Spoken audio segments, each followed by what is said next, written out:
अगर कोई नानक पंथी है, कबीर पंथी है, आर्य समाजी है, रैदास पंथी है, जो पंथ और जो धर्म भारत की भूमि पर जन्मा है उसको आरक्षण की सुविधा है। लेकिन जो धर्म विदेशी हैं, चाहे वो इस्लाम है, चाहे वो क्रिश्चियन है, उसमें जो लोग चलेंगे, क्योंकि वहाँ जातिगत भेदभाव नहीं है। लेकिन आपकी मस्जिद अलग नहीं है, आपके साथ में जातिगत आधार पर शोषण नहीं हो रहा। आपका कहीं ये नहीं देखा गया कि सवर्ण मुसलमान ने किसी नाली साफ करने वाले मुसलमान की बारात रोक दी हो। हमारे कितने लोगों को सुप्रीम कोर्ट का जज बना दिया गया, क्यों? क्योंकि जातिगत आधार पर शोषण है। अगर कोई शेड्यूल कास्ट का आदमी, चमार जाति का आदमी ब्राह्मण का पेशा करने लगे तो क्या उसको ब्राह्मण या उसको शंकराचार्य बना दिया जाएगा? नहीं। ये इस देश की सबसे बड़ी इसको क्या कहेंगे, मुझे तो हंसी आती है। अगर EWS पे कोई फैसला आता है सवर्ण सुदामा कोटे पर, तो उसका फैसला कौन लोग देते हैं? 5 सवर्ण जज, जिसमें 4 ब्राह्मण हैं और 1 बनिए हैं। और अगर अब ये KG बालाकृष्ण आयोग बनता है तो इसमें कौन है, किसके लिए बना है? मुसलमानों के लिए। क्या उसमें मुसलमान हैं? नहीं है।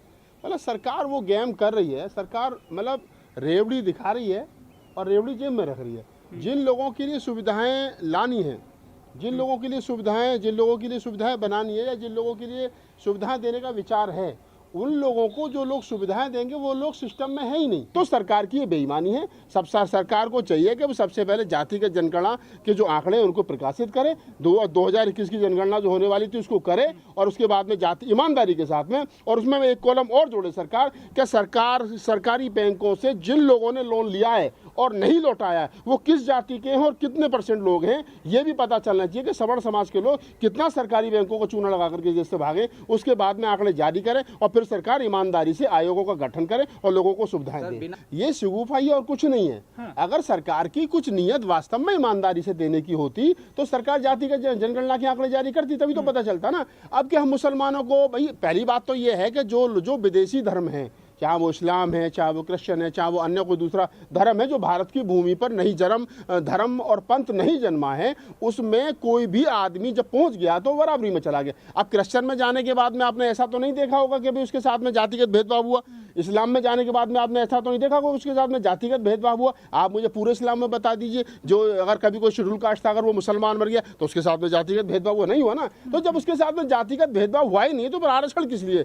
आरक्षण इस देश के अंदर इसलिए है कि खास समाज को जाति के आधार पर बहुत ज्यादा मतलब प्रताड़ित किया गया है, उसकी बहन बेटियों को परेशान किया गया है, उसके क्या नाम शिक्षा से उसको वंचित रखा गया, तो इसलिए उसको जातिगत आरक्षण दिया गया था संविधान में। लेकिन जो लोग ये कह रहे हैं कि नहीं, जो साहब इस्लाम में हैं, इस्लाम में जो लोग दलित समाज के चले गए थे या जो लोग क्रिश्चियन बन गए थे उनको भी, तो ये सुविधा ही नहीं है। अगर आप सिख बन जाते हैं तो सिख धर्म में अपनाने के बावजूद भी आपका जातिगत आरक्षण जारी रहता है। क्यों? क्योंकि सिख धर्म वो है जो भारत की भूमि पर पैदा हुआ, और वो इसलिए क्योंकि जिन लोगों ने सिख धर्म अपना लिया तो उनके साथ में जातिगत शोषण खत्म नहीं हुआ। पंजाब में जाकर के आज भी आप देखिए तो वहां जो मुसलमान, वहां जो क्या नाम है अपना रविदासी सिख है, जो शेड्यूल कास्ट के सिख है, उनका गुरुद्वारे अलग है, उनका चंदा अलग इकट्ठा होता है। तो ये आप समझिए कि उनका शोषण वहां भी हो रहा है। वो वहां भी मजहबी हैं, वो वहां भी क्या नाम है दूसरे सिख है, रविदासी सिख है और रेगड़ सिख है, तो उनको आरक्षण मिल रहा है। अब आप महाराष्ट्र में जाकर के देखेंगे तो आपको पता चलेगा कि महाराष्ट्र में जो नवदीक्षित बुद्ध है, बौद्ध है, जिन्होंने हिंदू धर्म छोड़कर के बौद्ध धर्म अपना लिया,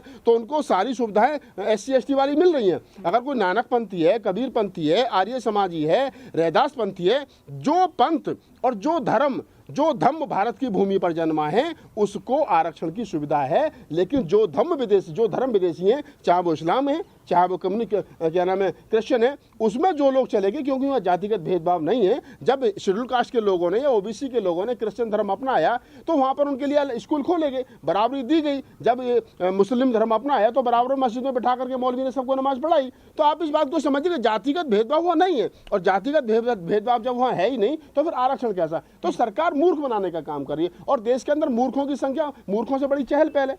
मोदी जी को पता है, वो रात को 8 बजे आते हैं, कहते हैं थाली बजाओ तो लोग थाली बजाते हैं, वो कहते हैं दीपक बंद करो तो लोग अंधेरा कर लेते हैं, वो कहते हैं आज से नोटबंदी बंद तो नोटबंदी बंद हो जाए। तो मोदी जी ने चेक कर रखा है कई बार कि मैं जो कहूंगा लोग मान लेंगे, लोग कोई मेरे ऊपर सवाल प्रश्न चिन्ह खड़ा नहीं करेगा। तो सवाल ओमदेव जी वही है कि लोगों को पता है, प्रधानमंत्री जी को पता है कि एक लॉलीपॉप दे दो ये खुश हो जाएंगे। ये ठीक वैसा, ये आपको याद होगा कि शायद 8-10 वर्ष पहले 2012 के आसपास जब बसपा की सरकार थी उत्तर प्रदेश के अंदर, जब चुनाव नजदीक आया तो उस समय सपा की तरफ से बात कही कही गई थी कि अगर हमारी सरकार आई तो मुसलमानों को 4% आरक्षण देंगे। तो मुसलमान बड़े खुशी, अब तो 4% मिल गया साहब, अब तो हमें नौकरी में आरक्षण मिल गया। लेकिन हुआ क्या, अखिलेश यादव की सरकार आई तो किसी को 4% आरक्षण मिला? नहीं मिला ना।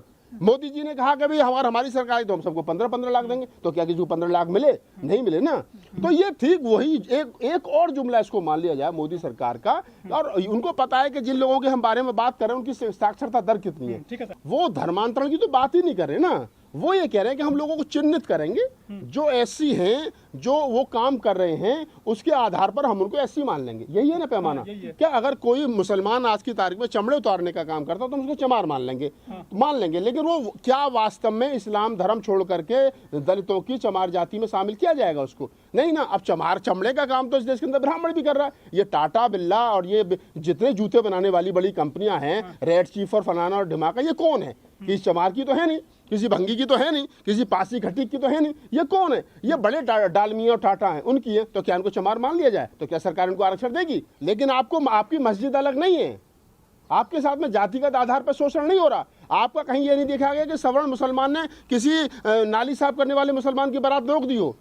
हमारे कितने लोगों को सुप्रीम कोर्ट का जज बना दिया गया, क्यों? क्योंकि जातिगत आधार पर शोषण है। तो ये बात समझनी पड़ेगी, जाति है कि कभी जाति नहीं, काम का कोई महत्व नहीं है। हमारा आदमी अगर डीएम भी बन जाए और उसका चपरासी अगर ब्राह्मण है और वो उसको पानी पिलाते वक्त 4 बार गाली बकता है कि चमार का डीएम बन गया, मुझे मजबूरी में पानी पिलाना पड़ रहा है, तो बताइए काम कहाँ बचा? काम तो उसका बाबा साहब डॉक्टर अम्बेडकर देश के सबसे बड़े विद्वान व्यक्ति थे, आज भी उनकी रात के अंधेरे मूर्ति तोड़ दी जाती है। क्यों तोड़ दी जाती है? क्यों? क्योंकि वो शेड्यूल कास्ट थे। तो जातिगत आधार कहाँ रह गया भाई? जातिगत आधार है, काम का आधार का। काम तो बाबा साहब डॉक्टर अम्बेडकर ब्राह्मणों से बड़ा था। सिया सुन्नी शेख पठान जो भी है, ये उनका आपसी मामला है। कभी आपने ये नहीं देखा होगा, कभी भी, आपकी उम्र भी जितनी हो गई, मेरी भी उम्र 40+ हो गई, आप मुझे एक बात बता दीजिए, कभी आपने आज तक ये सुना हो कि मस्जिद में घुसने पर किसी पसमंदा मुसलमान की पिटाई? नहीं सुना होगा। कभी आपने सुना हो कि घोड़ी पर चढ़ने पर पसमंदा मुसलमान की पिटाई? नहीं सुना होगा। कभी आपने सुना होगा दाढ़ी रखने पर, टोपी लगाने पर पसमंदा मुसलमानों की, सवर्ण मुसलमानों पर पिटाई की? नहीं सुना होगा। वो सुनता ही नहीं।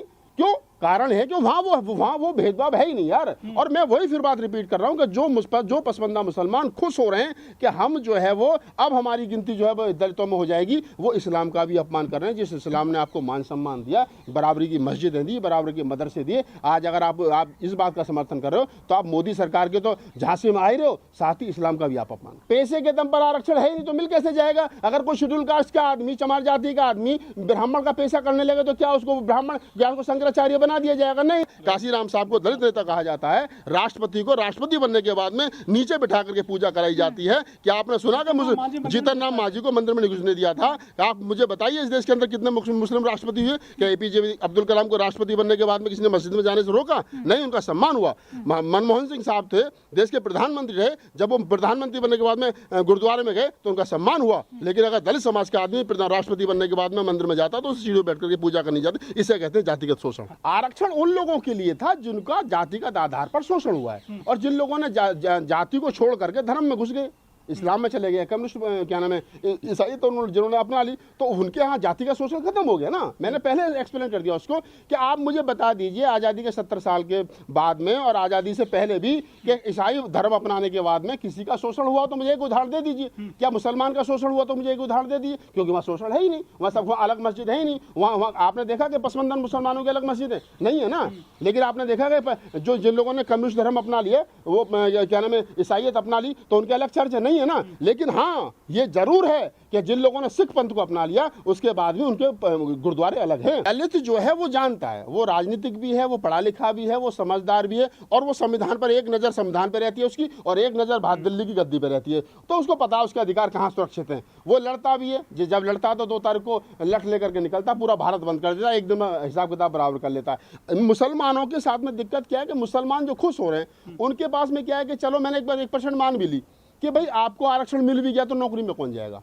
कितने % मुसलमान पढ़े लिखे बताओ मुझे, कितने % मुसलमानों की साक्षरता दर क्या है? राजेंद्र सच्चर कमेटी की रिपोर्ट आप उठा करके देख लीजिए, इस देश के अंदर मुसलमानों की साक्षरता दर दलितों से कई गुना नीचे है। अगर आपके लिए 2 सीट रिजर्व कर भी दी जाए, गलती से अगर हो भी गई, चलो मैंने मान लिया, तो उन पर बैठेगा कौन? सबसे पहले मुस्लिम भाइयों को चाहिए कि वो अपने क्या नाम है, अपने बच्चों को इंग्लिश मीडियम की शिक्षा दें, बच्चों को बढ़िया पढ़ाएं, बच्चों को बढ़िया लिखाएं, बच्चों को आगे पहुंचाएं। उनका कहीं कोई शोषण नहीं हो रहा, उनका समाज बड़ा मजबूत है। मस्जिद में एक अपील होती है, करोड़ों रुपये इकट्ठा हो जाता है।